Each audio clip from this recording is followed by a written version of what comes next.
نبی پاک صلی اللہ علیہ وسلم کے ایک بہت فیوریٹ صحابی ہیں کعب بن مالک. یہ اپنی توبہ کا قصہ بتاتے ہیں کہ یہ تبوک کی وار کے لیے نہیں نکل پائے تھے اور ریزن کچھ نہیں تھا. بولے کہ میں صرف اپنی سستی پہ کہ شام میں جا کے قافلے کو پکڑ لوں گا اور ابھی جا کے قافلے کو پکڑ لوں گا, صرف اسی اس میں کہ ابھی چلا جاؤں گا تھا.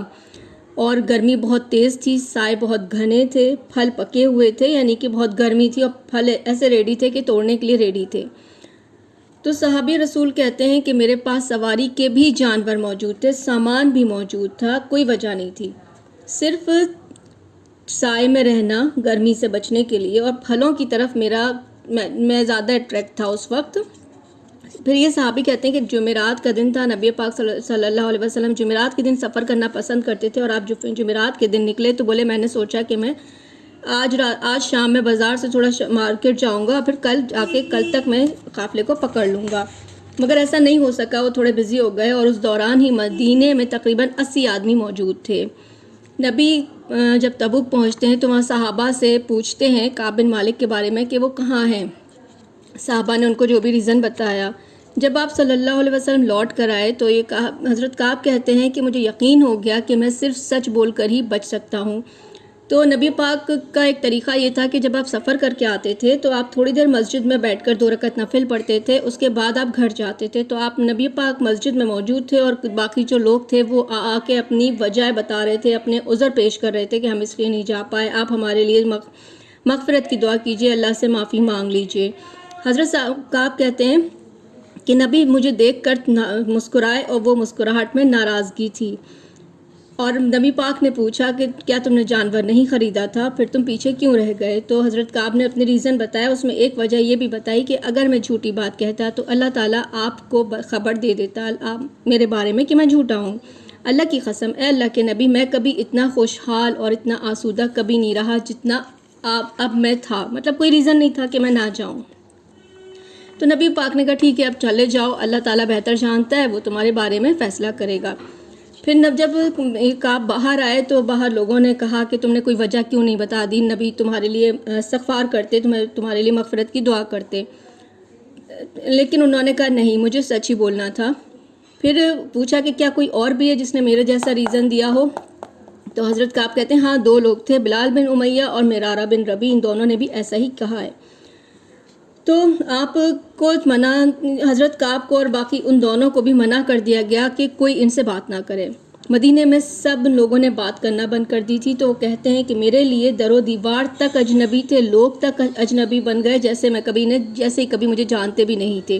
جبکہ میں صحت مند تھا, بازار آتا جاتا تھا, مسجد بھی جاتا اور رسول اللہ صلی اللہ علیہ وسلم کو سلام بھی کرتا تھا. اور جب میں نماز میں ہوتا تو آپ مجھے دیکھ رہے ہوتے تھے, اور میں جب آپ کی طرف دیکھتا تو آپ چہرہ پھیر لیتے. میرے دونوں ساتھی گھروں میں روتے رہے, اور جب میں ایک بازار میں تھا تو ملک شام سے ایک کسان آیا.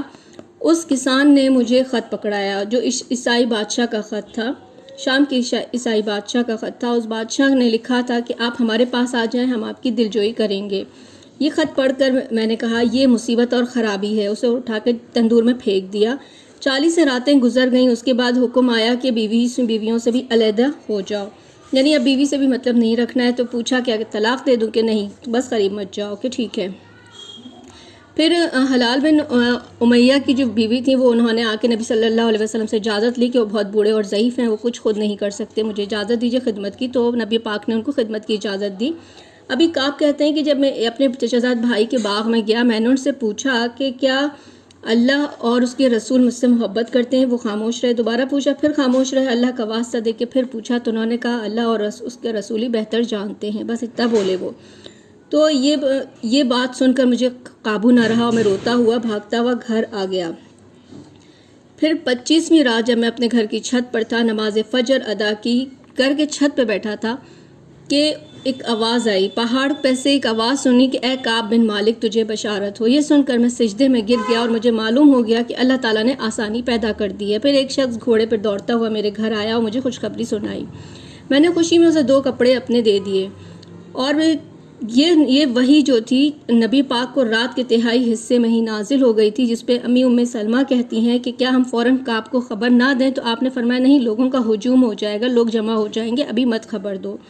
اسی لیے فجر کے بعد یہ خبر دی گئی۔ جب میں مسجد پہنچا تو نبی پاک کو دیکھا جو بہت خوش تھے، ان کا چہرہ نور کی چاند کی طرح چمک رہا تھا۔ آپ صلی اللہ علیہ وسلم نے کہا تمہیں ایک ایسے دن کی خوشخبری ہے جو ان تمام دنوں میں بہتر ہے جب سے تمہاری ماں نے تمہیں پیدا کیا۔ اے اللہ کے نبی، کیا یہ خوشی آپ کی طرف سے ہے یا اللہ کی طرف سے ہے؟ تو انہوں نے کہا کہ یہ اللہ کی طرف سے ہے، اور پھر سورہ توبہ کی آیت 117 اور 118 کی تلاوت فرمائی۔ پھر کعب کہتے ہیں کہ میں نے اس دن پورا اپنا ارادہ کر لیا کہ میں ہمیشہ سچ بولوں گا اور میں اپنا سارا مال اللہ کی راہ میں اور اس کے رسول کی خدمت میں پیش کر دوں گا۔ تو آپ نے فرمایا کہ اپنا کچھ مال اپنے پاس رکھ لو، تمہارے لیے بہتر ہے۔ پھر کعب کہتے ہیں کہ میرے سچ بولنے کا اللہ نے اتنا بڑا اجر دیا، اور جو لوگ جھوٹ بولے ان کا تو آخرت کے دن کے لیے چھوڑ دیا گیا۔